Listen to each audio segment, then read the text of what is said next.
Hola, ¿qué tal? Muy buenos días. Mi nombre es Alejandra Macías y voy a presentarles el informe final de mi proyecto, que es una propuesta de un programa de pausas activas para la disminución del estrés laboral en el personal administrativo de la Universidad Latina. La Universidad Latina es una institución educativa que presta servicios desde el año de 1976. Actualmente cuenta con 4 planteles, 2 en el estado de Morelos y 2 en la Ciudad de México. Su plantilla de personal son alrededor de 300 personas a nivel administrativo. La roncha que genera este trabajo es porque cuando yo inicié este proyecto trabajaba como parte del Departamento de Recursos Humanos en la universidad y el servicio médico que presta la universidad para sus colaboradores reporta indicadores mes con mes que llegaban conmigo y me referían o me hacían ver los motivos de consulta más frecuentes de nuestros colaboradores, que son dolores de cabeza, colitis, gastritis, ansiedad, tensión muscular y preocupación excesiva, todos ellos vinculados con temas de estrés. Definitivamente la pandemia nos dejó pues toda esta sintomatología. A raíz de la pandemia hubo varios recortes de personal, lo cual incrementó de manera considerable las cargas de trabajo, los horarios se hicieron más extensos y la incertidumbre, además de estos temas, en conjunto con lo que generaba la propia pandemia en temas de salud, de familia, de economía, pues fueron un caldo de cultivo para la aparición de todas estas sintomatologías en los colaboradores. Básicamente, la conclusión en ese sentido o la preconclusión es que el estrés los estaba enfermando. A raíz de eso es que surge pues la idea de este proyecto, en donde se plantea la alternativa de tener una opción que permita de manera fácil y accesible para todos disminuir esos síntomas que se están presentando y por tanto disminuir los niveles de estrés. El estrés, según la Organización Mundial de la Salud, el estrés laboral es la reacción que puede llegar a tener un individuo ante las exigencias y presiones laborales.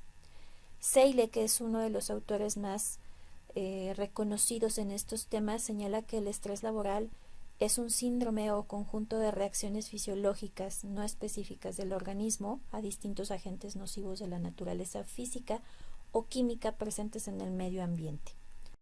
Por su parte, la pausa activa se define según Núñez Barrio Nuevo y Jaro Acosta en el 2013.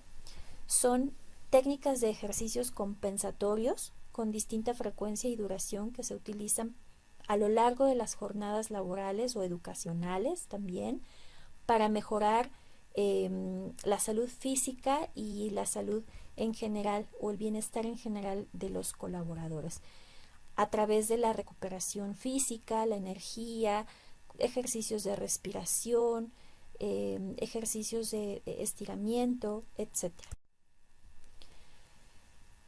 La justificación básica es el estrés, ¿no? Según datos del Seguro Social, el 75% de los mexicanos padecemos fatiga por estrés laboral, superando a países como China y Estados Unidos. La alternativa de las pausas activas tiene grandes beneficios, especialmente en este momento para la universidad, porque representan un bajo costo, es una baja inversión de tiempo, son 10 minutos, 15 minutos cuando mucho a lo largo de la jornada laboral. No es necesario que el colaborador se traslade fuera de su lugar de trabajo. Claramente se busca que tenga beneficios para los colaboradores y que eso incremente el nivel de bienestar y el nivel de productividad que por supuesto beneficia a la organización. Además de buscar generar hábitos en general saludables de movilidad, porque las largas jornadas de trabajo implican también un sedentarismo importante en todos nuestros colaboradores. De ahí se derivan los objetivos de este proyecto. El principal es desarrollar el programa de pausas activas, buscando disminuir los niveles de estrés. Para ello, se pretende evaluar el nivel de estrés inicial de los colaboradores, implementar propiamente el programa de pausas activas, es decir, la realización del programa, reevaluar posteriormente los niveles de estrés buscando que haya estas diferencias y de esta manera promover el autocuidado también de cada uno de los colaboradores. El instrumento utilizado para estos fines fue el cuestionario de estrés laboral, que es un cuestionario adaptado del cuestionario de problemas psicosomáticos, la escala original así se llama, y es una adaptación al español del trabajo de Hock en 1988. Este instrumento actualmente y desde la pandemia lo utiliza el Instituto Mexicano del Seguro Social para medir el estrés. Particularmente seleccioné este instrumento porque está enfocado propiamente a los síntomas o la sintomatología que puede ser consecuencia del estrés. Las fases del programa son básicamente 4. La primera es una sensibilización, es decir, estoy manejando una propuesta de un curso en donde se enseñan, conocimientos teóricos acerca del estrés y de las pausas activas, sobre la importancia, el valor, consecuencias y daños que puede ocasionar el estrés en todos los niveles. Posteriormente se hace una fase de diagnóstico en donde se determina el nivel de estrés de los colaboradores. En la fase 3 propiamente se implementa el programa y en la fase 4 se hace una reflexión y un cierre del programa. La reflexión va enfocada hacia el autocuidado, la importancia de la movilidad para evitar el sedentarismo y el cuidado más allá del ámbito laboral.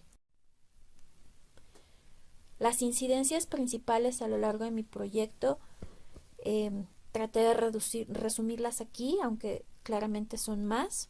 El primero es, que me parece muy importante, la dificultad para el manejo de las incidencias, el concepto como tal de incidencia para los efectos de este proyecto. Me fue difícil concretarlo y saber cómo lo iba a trabajar a lo largo del informe, del proyecto, y eso me retrasó en el inicio y en el registro propiamente de las incidencias, aunque traté de rescatar algunas que una vez que aclaré el concepto y la forma en la que lo iba a manejar, traté de rescatarlas. Seguramente hubo algunas que lamentablemente no recordé. Inicialmente pues nos había pedido el profesor que trabajáramos el proyecto en Drive y yo no seguí esa instrucción. Me fue más fácil trabajarlo en Word, pero en ese momento me pareció más fácil. Sin embargo, pues definitivamente viví las consecuencias de no hacerlo como se me había indicado y me llevó a tener pues un poquito de complicaciones en cuanto al orden del trabajo, en cuanto al registro, comentarios, etcétera. Otro de los aprendizajes importantes es el recabar información. Me dediqué a recabar mucha información teórica respecto al tema tanto de pausas activas como de estrés, pero al no tener total claridad de cuáles eran las delimitaciones de mi proyecto, hubo mucha información que al final no me servía para los efectos de este proyecto. Entonces, el discriminar la información que me sirve o que no me sirve, creo que es un punto muy importante para el avance de cualquier proyecto. Después de que planteé la propuesta ante las autoridades, no consideré que en algún momento podían cancelarlo. Lamentablemente, la etapa en la que yo planeaba aplicar esta intervención fue a inicios de ciclo escolar y no consideré que podían, a lo mejor no cancelarlo, pero sí posponerlo, porque evidentemente le iban a dar la prioridad al inicio del ciclo escolar, considerando además que era un ciclo que se reiniciaba totalmente de manera presencial después del sistema híbrido de la pandemia, lo cual evidentemente me generó cambios en el cronograma, ajustes en el proyecto y avances en general del informe, ¿no? y del proyecto. Me llevó grandes aprendizajes, no solo del módulo, sino del diplomado en general.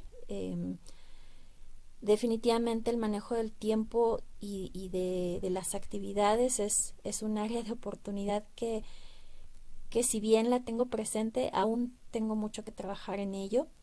La estructura metodológica para este y para todos los proyectos que trabajamos me refuerza y me complementa mucho de lo poquito que vi durante la carrera hace ya algunos años, y me ayuda mucho actualmente porque tengo una visión más completa y más firme de cómo se puede plantear cualquier proyecto, no solo en el ámbito laboral, sino en el ámbito estudiantil, es decir, en ambos. La estructura de los proyectos, bueno, otra cosa que no consideré inicialmente es las alternativas. Es decir, ¿qué pasa si el proyecto no se realiza tal como uno lo planea? Siempre tener considerado un plan B es algo que inicialmente yo no había contemplado y que me parece muy importante para el desarrollo de cualquier proyecto. A lo largo del desarrollo de este proyecto, una incidencia importante es que yo dejo de prestar mis servicios en la universidad y obviamente yo no lo tenía contemplado de esa manera, es decir, no estaba previsto al inicio del proyecto, y me vi obligada a realizar ajustes para dejar por sentado y por escrito cómo podía hacerse la continuidad de este proyecto, que no fuera solamente el mes de aplicación que se tenía contemplado inicialmente, sino que esto pudiera mantenerse de manera permanente independientemente de que yo ya no estuviera presente ni a cargo del proyecto. El trabajo colaborativo fue sumamente importante para mí, muy enriquecedor. A lo largo de los 6 módulos aprendí muchísimo de todos mis compañeros, de todos mis profesores, así es que me llevo mucho ese aprendizaje, y definitivamente incrementé, creo yo, mi capacidad de análisis, ¿no? De poder ver cada uno de los problemas y de las situaciones que se presentan de una forma diferente. Finalmente, también la revalorización de la profesión del psicólogo.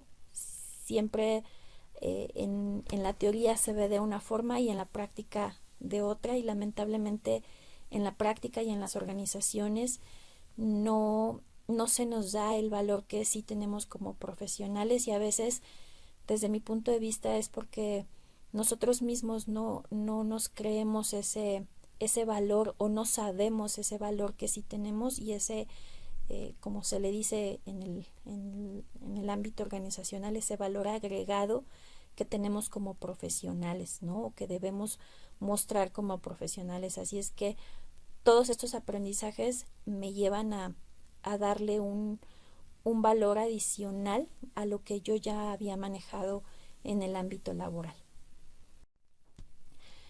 Por mi parte es todo, les agradezco mucho su atención y que tengan un excelente día.